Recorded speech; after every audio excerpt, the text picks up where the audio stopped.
मेरी तो हस्ती ही क्या है मेरे गरीब नवाज। आज हम सब इस महफिल में 15 अगस्त को एक राष्ट्रीय दिवस के मनाने के लिए मौजूद हैं, जिसे हम स्वतंत्रता दिवस या यूं कहिए कि यौम आज़ादी का खास पल को याद करते हैं।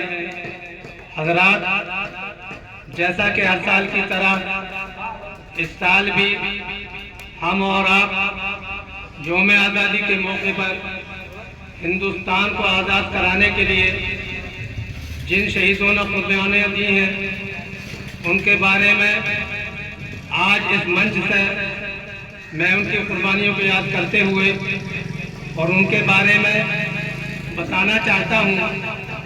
हमारे मुल्क को आज़ाद कराने के लिए जो क्रांतियाँ की गई थी उनमें से कई लोगों का योगदान रहा है। उन्हीं शहीदों में, उन्हीं वीरों में से एक शहीद का नाम अल्लामा फजल हक खैराबादी के नाम से जानते थे। हज़रात, अल्लामा फजल हक खैराबादी सन 1797 में यूपी के सीतापुर डिस्ट्रिक्ट खैराबाद गांव में पैदा हुए।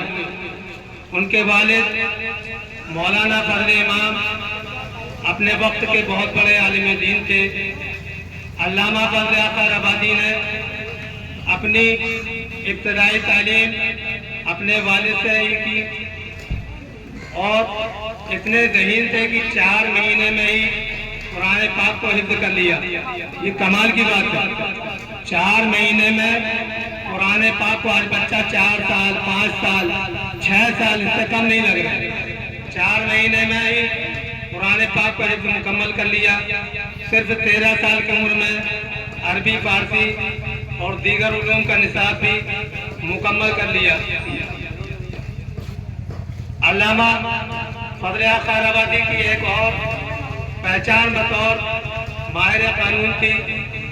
वो 32 सालों तक गैर रियासतों की अदालतों में आला मनसबों पर काम करते रहे थे। शायरी में भी कमाल फन रखते थे। मशहूर शायर मिर्ज़ा गालिब की शायरी की इस्लाह किया करते थे। अपने गहरे इल्म फन की बिना पर लोग उन्हें अल्लामा कहने लगे। बाद में एक अजीम सूफी के तौर पर उनकी ताज़ीम की गई। हज़रात, ये वो दौर था कि जब आखिरी शहंशाह हिंदुस्तान बहादुर शाह जफर के वालिद अकबर शहसानी दिल्ली के तख्तो-चार के मालिक थे, लेकिन उसकी हुकूमत सिर्फ नाम की थी, क्योंकि उस वक्त तक अंग्रेज हिंदुस्तान में अपने पंजे गड़ा चुके थे, रोज बरोज ताकतवर होते जा रहे थे। ये देखकर अल्लामा साहब फजल हक खैराबादी ने सोचा कि अगर ऐसा ही चलता रहा और रोका न गया तो एक रोज अंग्रेज हमारे जहनों में छा जाएगा और हम आपस में लड़वाएगा, हमें अपना गुलाम बनाएगा। फिर उन्हें होना क्या था, सन 1857 की तहरीक के आज़ादी में अल्लामा फजल हक खैराबादी ने एक अहम रोल अदा किया। उन्होंने दिल्ली में बैठकर अंग्रेजों के खिलाफ जिहाद का फतवा दिया। उस वक्त 600 मुफ्तियान इकराम ने उस फतवे पर दस्तखत किए, उसकी हिमायत कर डाली। फिर होना क्या था, अल्लामा फजल हक खैराबादी के फतवा जिहाद का जारी करना था कि हिंदुस्तान भर में अंग्रेजों के खिलाफ एक तहरीक जोर पकड़ गई और दिल्ली में 90,000 लोग जमा हो गए, आज़ादी लड़ने के लिए जमा हो गए।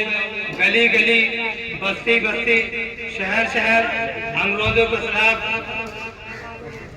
महज खोल दी गई। लेकिन 14 सितंबर 1857 को वो हुआ जिसका सबको डर था। अंग्रेजों ने दिल्ली पर पूरी ताकत के साथ हमला किया और तहरीक आज़ादी को अपनी ताकत से कुचल कर रख दिया और और दिल्ली पर मुकम्मल कब्जा हो गया। बहादुर शाह जफर को गिरफ्तार कर लिया गया और अल्लामा फजल खैराबादी से जिहाद का फतवा वापस लेने को कहा। अल्लामा साहब ने इनकार कर दिया।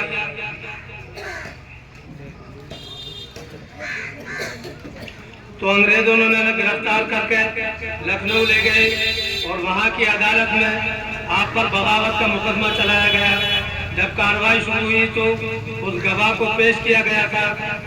वो गवाह भी अल्लामा साहब को पहचानता था और वो ये नहीं चाहता था कि अल्लामा साहब पर किसी तरह का मुकदमा चले और कोई भी सजा हो, इसलिए उस गवाह ने आपको पहचानने से इनकार कर दिया।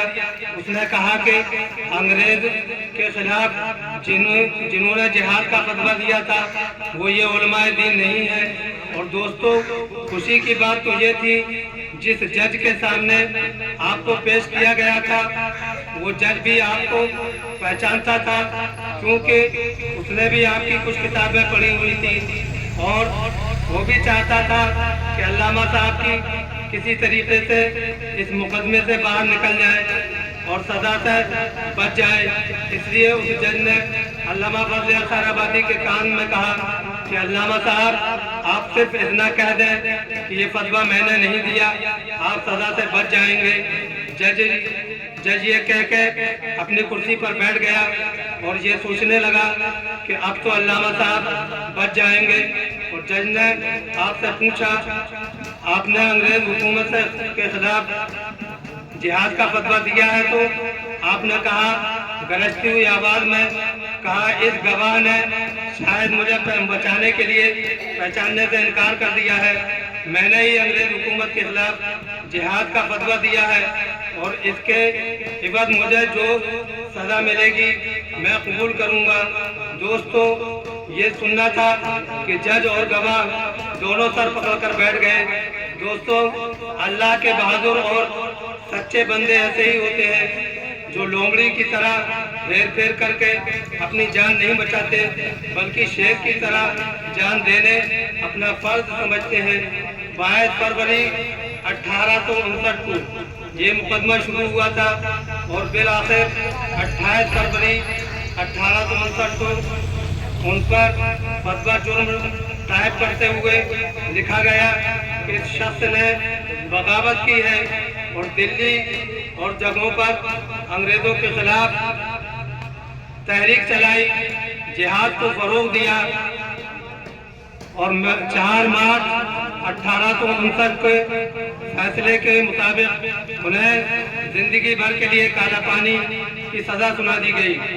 दोस्तों, काला पानी की सजा क्या है इसके बारे में जानते हैं। बंगाल में वाकई जजीरा अंडमान में जेल, जिसका नाम सैलूनर जेल था, वह काला पानी के नाम से मशहूर था, जिसे अंग्रेजों ने हिंदुस्तान नौजवानों को दर्दनाक सजा देने के लिए बनाया था। दोस्तों, इस जेल में कैदी के लिए अलग अलग कोठियां बनाई गई थी, क्योंकि अंग्रेज नहीं चाहते थे कि एक कैदी दूसरे कैदी से कोई भी बातचीत कर सके। दोस्तों, जब भी कोई देशभक्त एक दूसरे से बातचीत करते थे तो रिहा होने का कोई न कोई रास्ता ढूंढ लेते थे, लेकिन उसका कोई फायदा न होता था, क्योंकि इस जेल के पीछे बीच में पानी के बीच में बनाया गया था, ताकि अगर कोई भागने की कोशिश करे तो कामयाब न हो सके।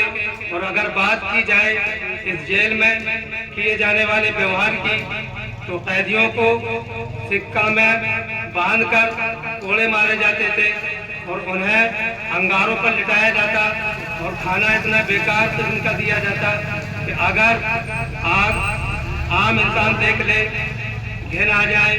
उन्हें पास से घास से बनी सब्जी, कीड़े पड़े हुए पानी दिए जाते।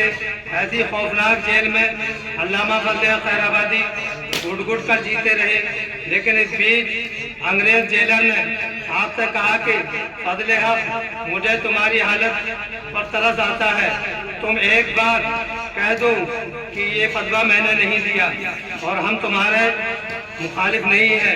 इस बात पर अल्लामा साहब ने कहा कि मैं मर जाऊंगा लेकिन मैं रास्ते से पीछे नहीं हटूंगा, आपके रास्ते से पीछे नहीं हटूंगा।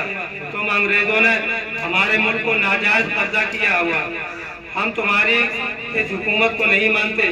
दूसरी तरफ अल्लामा फजल हक खैराबादी के साहबजादे मौलवी शमसुल हक अपने दोस्तों के साथ मिलकर उनकी रिहाई की भरपूर कोशिश करते रहे और आखिर में अपने वालिद की रिहाई की आर्डर लेने में कामयाब हो गए और अपने वालिद को लेने जजीरा अंडमान पहुंचने तो क्या देखा, बहुत देर हो चुकी थी, वहाँ पर बहुत भीड़ है और किसी जनाजे की तैयारी हो रही है। जब सामने जाकर देखा कोई और नहीं, वालिद ही यानी अल्लामा फजल हक खैराबादी के जनाजा था। बहुत गमगीन हुए और अपने वालिद को वहीं पर दफन कर वापस चले आए। दोस्तों, जजीरा अंडमान में एक दरख्त के साए के नीचे उनकी कब्र आज भी मौजूद है, जहाँ पर आज भी बहुत सारे लोग कब्र की ज़ियारत करने के लिए जाते हैं। दोस्तों, हमें बहुत अफसोस है कि हम इन जैसे बहादुर क्रांतिकारियों को आज भूल चुके हैं, न ही हम इनके बारे में जानने की कोशिश करते हैं और न ही पढ़ना चाहते हैं। आखिर मैं यही कहूँगा कि जब जब इस देश को खून की ज़रूरत पड़ी, जब जब इस देश को खून की ज़रूरत पड़ी तो सबसे पहले गर्दन हमारी कटी। जब जब इस देश को खून की ज़रूरत पड़ी तो सबसे पहले गर्दन हमारी कटी। फिर भी कहते हैं ये अहले चमन, फिर भी कहते हैं ये अहले चमन, ये चमन हमारा है, तुम्हारा नहीं। हिंदुस्तान जिंदाबाद। आप सभी को बहुत बहुत मुबारक।